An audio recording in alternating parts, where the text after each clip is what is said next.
You know, a recurring question that I get probably over the past 16 years that I've been on the continent is, why I left America. That's a complex question, yeah? I grew up in East Cleveland, Ohio, in the 70s and 80s, right in the middle of the Black Pride movement, Black jazz. We weren't really a church-going family, but, our community was filled with churches, and neighborhood struggles and neighborhood opportunities, Back then, the community, it had creativity and resilience. But I remember prominently the early 80s, when crack cocaine hit East Cleveland. Things in life started to change dramatically in the community. But even with those challenges, even when life seemed comfortable, I kind of sensed a missing piece, I remember my mom, she always made sure we used to have our little dashikis and things of that nature. So we always were a little bit connected to the root, at least, on a theoretical level, and even practically.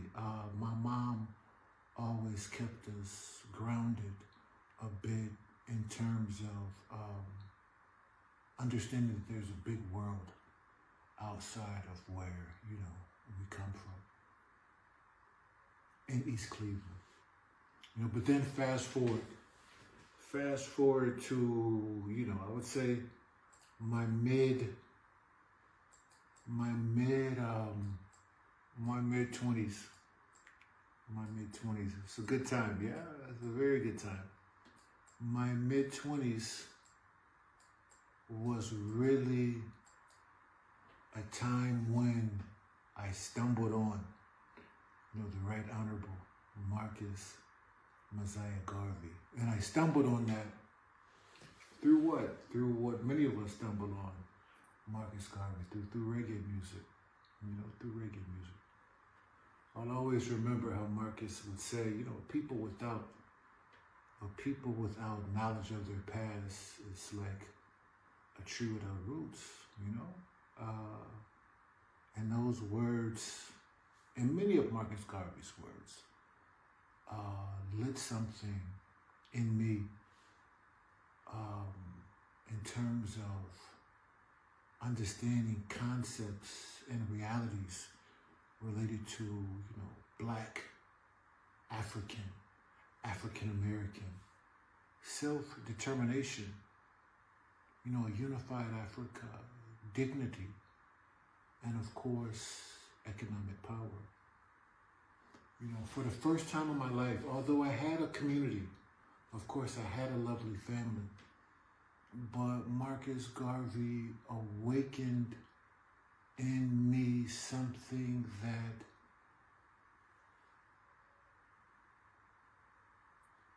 I don't want to say it was greater than family, but it awakened me an idea of a family that existed outside of my own personal family, a united family of Africans, those at home and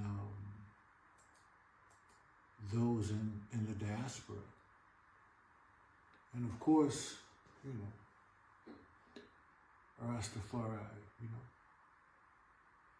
I'm not one who really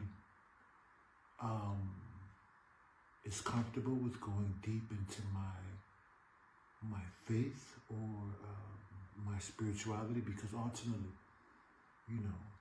that's personal.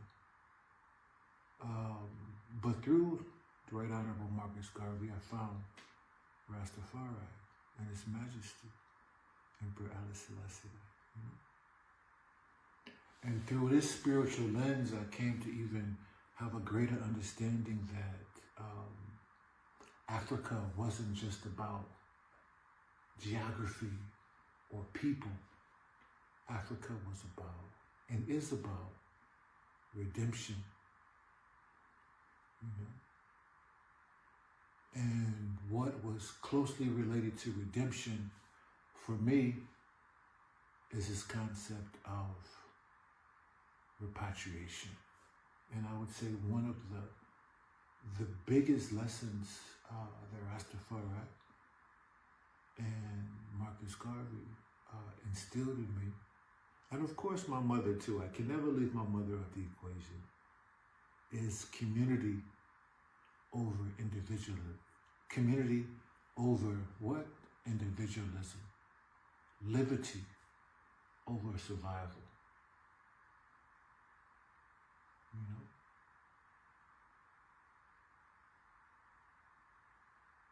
Yeah.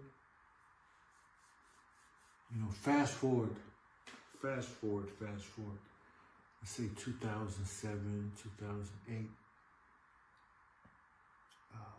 I had children, was married, had a professional job, couple degrees, owned a couple houses. I wasn't doing great, but you know, we were surviving. And actually we were doing more than surviving. We were succeeding. But I still felt detached.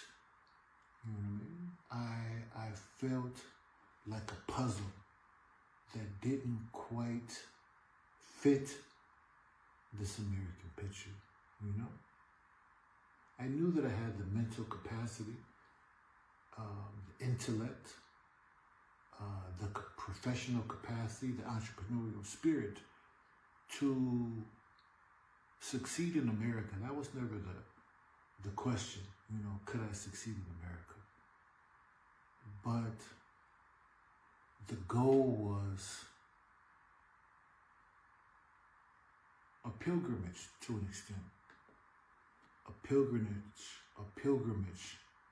towards my wholeness. A pilgrimage towards my wholeness. And I would say that's what, that ideal, that ethos, is what empowered me to have discussions with my family related to repatriation, related to leaving America, related to all of the challenges and opportunities that were to await us. We'll get into that the next time.